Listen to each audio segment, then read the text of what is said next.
Praise the Lord.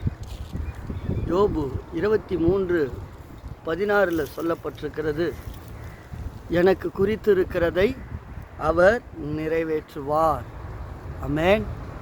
தேவஜனமே, இந்த ஆசீர்வதிக்கப்பட்ட நாளில் யோபு மகா உபத்திரமத்தின் தருணத்தில் இருக்கும்போது தான் அந்த வார்த்தையை சொல்லுகிறார். யோபு 23 வாசித்து பார்த்தீங்கன்னா, அவர் என்கிற வார்த்தை 27 முறை அவர் அங்கே பயன்படுத்துகிறார். எல்லாம் அவர் பார்த்து கொள்வார், நான் போகிற பாதையை அவர் அறிவார். தேவஜனமே, எப்பேற்பட்ட உபத்திரமத்தின் ஊடாக கடந்து போனாலும் எனக்கு குறித்திருக்கிறதை அவர் நிறைவேற்றுவார். ஆமேன். உங்களுக்கு குறித்திருக்கிறதை நீங்கள் ஆராதிக்கிற தேவன், நீங்கள் நம்பியிருக்கிற தேவன், இடைவிடாமல் துதித்து ஆராதித்து நம்பிக்கொண்டிருக்கிற தேவன் நிச்சயமாய் நிறைவேற்றுவார். எத்தனை பேர் விசுவாசிக்கிறீங்க தேவன் உங்களுக்கு குறித்திருக்கிறதை நிறைவேற்றுவார் என்று? தேவஜனமே, யோபு நல்ல அருமையான வார்த்தைகளை பேசியிருப்பார். அந்த வார்த்தைகளை எல்லாம் நீங்கள் கடைபிடிக்கும் போது கர்த்தர் பெரிய காரியங்களை செய்வார். நான் போகிற பாதையை அவர் அறிவார், சோதித்த பின் பொன்னாக விளங்கச் செய்வார். இதே இடத்துல தான், இதே அதிகாரத்தில் தான் வார்த்தை சொல்லப்பட்டிருக்கிற அவர். நீங்களும் சொல்லுங்க, என் தேவன் அவர் பார்த்து கொள்வார், என் பாதையை அவர் அறிவார், என் நாட்களை அவர் அறிவார், என் துக்கத்தை என் தேவன் அறிவார், என் பாடுகளை என் கண்ணீரை என் தேவன் அறிவார்.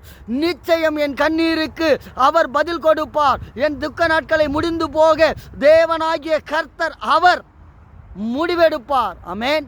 எத்தனை பேர் சொல்ல போறீங்க, இன்றைக்கு தேவனாகிய கர்த்தர் உங்களுக்கு குறித்திருக்கிற தரிசனத்தை அவர் நிறைவேற்ற போகிறார்? ஆமென். தேவஜனமே, அவர் உங்களை குறித்து வைத்திருக்கிறதான திட்டங்களையும் தரிசனங்களையும் எந்த மனுஷனாலையும் தடுத்து விட முடியாது. நிச்சயமாய் நீங்கள் ஆராதிக்கிற தேவன், யோபு சொன்னது போல எல்லாமே நீங்க சொல்லணும், அவர் பார்த்து கொள்வார், அவர் நிறைவேற்றுவார். என் பாதையை அவர் அறிவார், என் கண்ணீரை என் ஆண்டவர் அறிவார், என் துக்க நாட்களை என் ஆண்டவர் அறிவார். எல்லாவற்றையும் அவர் அறிந்த பின் ஒரு முடிவெடுப்பார். அந்த முடிவுதான் எனக்கு இரட்டத்தனையான ஆசீர்வாதம். ஆமென். அந்த உபத்திரமத்தின் மத்தியில் உறுதியாய் இருக்கிறார் யோபு. இன்றைக்கு தேவ பிள்ளைகளே, நீங்களும் இவ்வளவு உறுதியோடு கூட இருக்கிறீர்களே, எப்படி தேவன் உங்களை மறப்பார்? நிச்சயமா சொல்றேன், தேவன் யோபுவுக்கு கொடுத்த அதே ஆசீர்வாதத்தை இந்த நாளிலே இரட்டத்தனையான ஆசீர்வாதத்தை தேவனாகிய கர்த்தர் இதை பார்த்து கொண்டிருக்கிற உங்களுக்கு கொடுக்க போகிறார். எத்தனை பேர் விசுவாசிக்கிறீங்க? ஆமென். தேவஜனமே, நீங்களும் கூட சொல்லுங்க, எனக்கு குறித்திருக்கிறதை அவர் நிறைவேற்றுவார். இன்னும் அநேகம் அவரிடத்தில் உண்டு, நான் போகிற பாதையை அவர் அறிவார். ஆமென். தேவ பிள்ளைகளே, நீங்கள் ஆராதிக்கிற தேவன் அவர் உங்களோடு கூட இருக்கிறார். நிச்சயமாய் அவர் உங்களை ஆசீர்வதிப்பார். சந்தோஷத்தோடு கம்பீர சத்தத்தோடு மகா உபத்திரமத்தின் தருணத்தில் வரும்போது கூட கர்த்தர் உங்கள் நடுவில் இருக்கிறார் என்பதை உணர்ந்துதான் யோபு சொல்றார், அவர் என் கூட தான் இருக்கிறார்.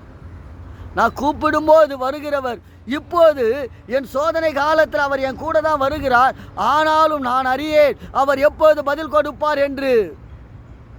நீங்க சொல்லுங்க, அவர் எத்தனை நாட்கள் ஆனாலும் சரி என் தேவன் எனக்கு குறித்து இருக்கிறதை நிறைவேற்றுவார். அவர் நிறைவேற்றுவார், அவர் பார்த்து கொள்வார், அவர் ஜெயம் கொடுப்பார், அவர் ஆசீர்வதிப்பார், அவர் உயர்த்துவார், அவர் மேன்மைப்படுத்துவார். எந்த இடத்திலே என் தலை குனியப்பட்டதோ அதே இடத்திலே என் தலையை அவர் உயர்த்துவார் என்று சொல்லி இயேசுவின் மேல உங்க பாரத்தை, உங்க உபத்திரமத்தை, உங்க வாழ்நாட்களை, உங்க வாழ்க்கையின் வழியை, பாதையை எல்லாவற்றையும் தேவனுக்கு ஒப்பு கொடுங்க. நிச்சயமாய் சொல்லுகிறேன் தேவ பிள்ளைகளே, உங்களுக்கு குறித்திருக்கிறதை அவர் நிறைவேற்றுவார். ஆமென். சமாதானமா இருங்க, சந்தோஷமா இருங்க, கர்த்தர் உங்க கூட தான் இருக்கிறார். God bless you.